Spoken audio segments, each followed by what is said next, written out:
বাহার ভাই আপনি খুব আশাবাদী, তা কিছু ইম্পোর্ট করতে পারলে ভালো হয়, কিছু লিডারশিপ অথবা কিছু কর্মী অথবা আল্লাহ যদি কিছু পাঠান। তো এইবার আমরা এই প্রসঙ্গে বাদ দিয়ে ইসলামিক ফান্ডামেন্টালিজম বিষয়ে কিছু কথাবার্তা বলতে পারি। অ্যাকচুয়ালি আমি যেভাবে দেখি যে বাংলাদেশের মুসলমান অত ওইভাবে সৌদি আরব বা পাকিস্তান অর্থ মুসলিম না, যে অর্থে তারা মুসলমান সবকিছুই একটা নির্দিষ্ট ফর্মেটে থাকতে হবে। এখানে খানিকটা সুফি টাইপের লোকজন, কিছুটা মুসলমানের রিলিজিয়ান আছে, হুইজিন আছে, এবং আবার রিজিড যে মুসলিম ওয়েতের দেশ শাসন সেটাও নাই। কাজেই সেই সমস্যাটা ওদের খানিকটা কম, যেটা নাকি আফগানিস্তান বা পাকিস্তানের অবস্থা। আপনি কি মনে করেন? আমি আপনার সাথে একটু দ্বিমত এই ব্যাপারে।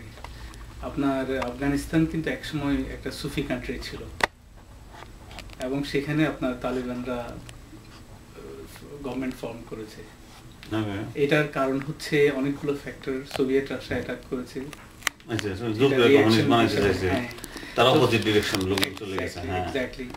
ইন্ডিয়া যদি কখনো বাংলাদেশকে অ্যাটাক করে, আপনি মনে করবেন বাংলাদেশ খুব ফাস্ট ফান্ডামেন্টালিজমের দিকে চলে যাবে।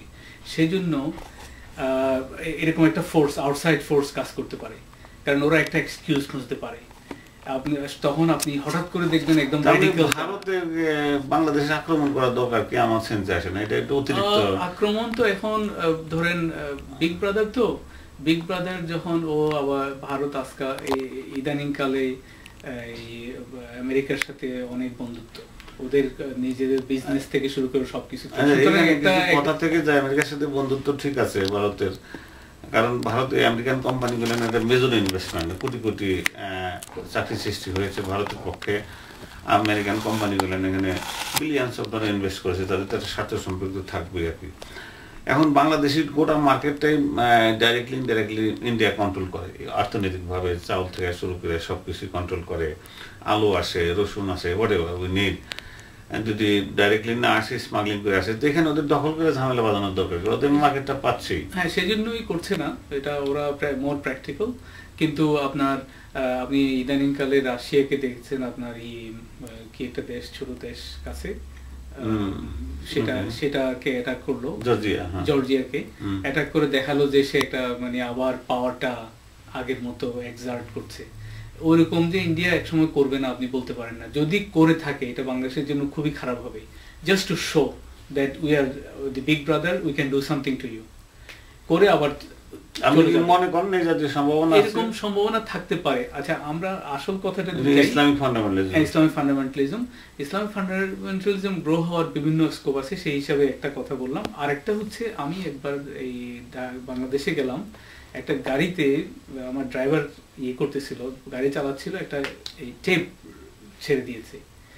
আমি টেপটা শুনে আশ্চর্য হয়ে গেলাম। সেখানে যে যুক্তিগুলো দিচ্ছিল একটাও আমার মাথায় আসতেছিল না।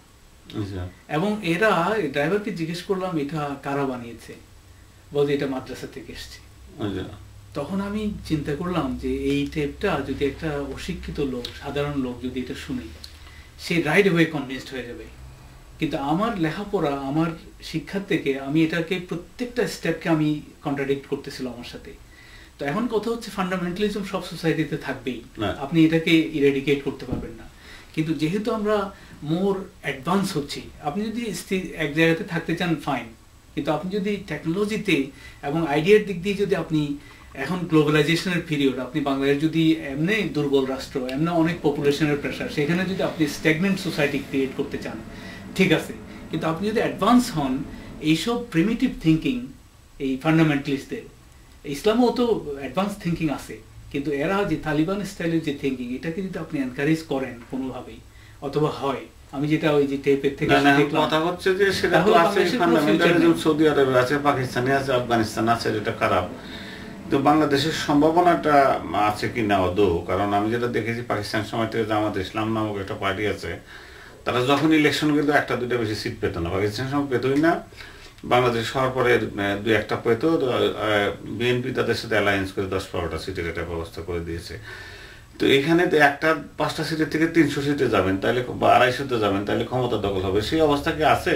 বাংলাদেশের মানুষ কি মনে করে যে কি নাম প্রধান পার্টির প্রধান মুজাহিদিন হোয়াটএভার হিজ নেম ইজ, সে আসলে সমস্ত লোককে বোরকা পড়তে হবে, তা নাহলে পিঠের মধ্যে পিটানো হবে। এগুলো কি বাংলাদেশের মেয়েরা সমর্থন করবে, সাধারণ মানুষ সমর্থন করবে? আপনি চিন্তা করেন ইন্ডিয়ার এক্সাম্পলটা নেন, এই যে বিজেপি মাত্র 2টা সিট পেত এক সময়, জনতা পার্টি, সেটা এই এলিমেন্টটা এই যে আপনার বাবরি মসজিদ ডিস্ট্রয় করার ইস্যুটাকে নিয়ে একটা সেকুলার দেশ, ওয়ার্ল্ডের সবচেয়ে বড় ডেমোক্রেসি নাম দিয়ে করে, সিরিমোনিয়ালি আপনার ওরা প্রসেশন করে গিয়ে একটা মসজিদ ডিস্ট্রয় করলো। মসজিদটা যদি আপনি যখন ফ্রন্ট পার্টটা যদি ভেঙেছে, ওই ছবিটা দেখেন, আপনি দেখবেন just to humiliate the minority, হাজার হাজার লোক, এবং ওইটা যেন একটা বুড়া লোকের জন্য দাঁত পড়ে যাওয়া লোকের মতো এই ছবিটা, মানে হাউ মাচ ইট হ্যাড।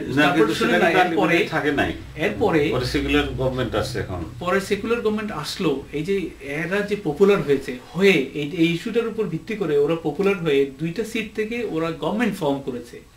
যদি ইন্ডিয়ার মতো দেশে কনস্টিটিউশনকে যেখানে দাম দেয়া হয়, সেখানে যদি একটা ফান্ডামেন্টালিস্ট পার্টি এরকম একটা মাইনরিটি কমিউনিটির একটা রিলিজিয়াস সেন্টারকে, যদি রিলিজিয়াস প্লেস অফ ওয়ার্শিপকে যদি ডিস্ট্রয় করে ক্ষমতায় আসতে পারে, আপনি কি বলেন?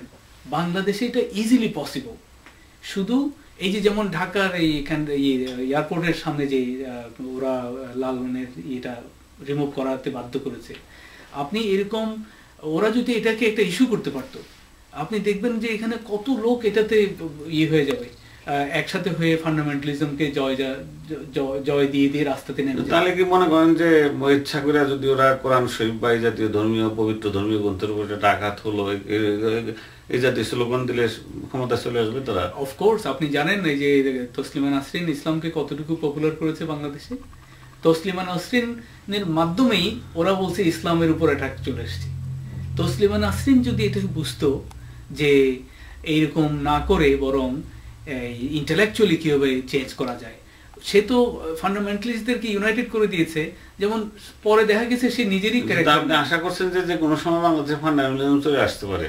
তারা ইচ্ছা করে যদি কোরআনকে অবমাননা করা হয়েছে বা তারা নিজেরাই যদি করে স্লোগান সৃষ্টি করে, তাহলেও আসতে পারে এই জাতীয়। আপনাকে সেরকম যাতে ইন্টেলেকচুয়ালি চিন্তা করতে হবে, যাতে সেরকম জিনিস না আসতে পারে চেষ্টা করতে হবে। যেমন গতবারে ফতোয়া দিয়েছে আমাদের এক লোক, উনি হাওয়াইতে পড়ান, উনাকে ফতোয়া দিয়েছে মুজাহিদ সাহেব, এই যে জামাত ইসলামের, যে উনি উনাকে ডিক্লেয়ার করেছে বাংলাদেশের নাগরিক না, এরকম একটা জিনিস হয়েছে। তো এটা নিয়ে অনেকে চেয়েছে উনাকে একটা বড় করে তুলে ধরার জন্য, তসলিমা নাসরিনের মতো। ডক্টর তাজ হাশিমির কথা বলছি।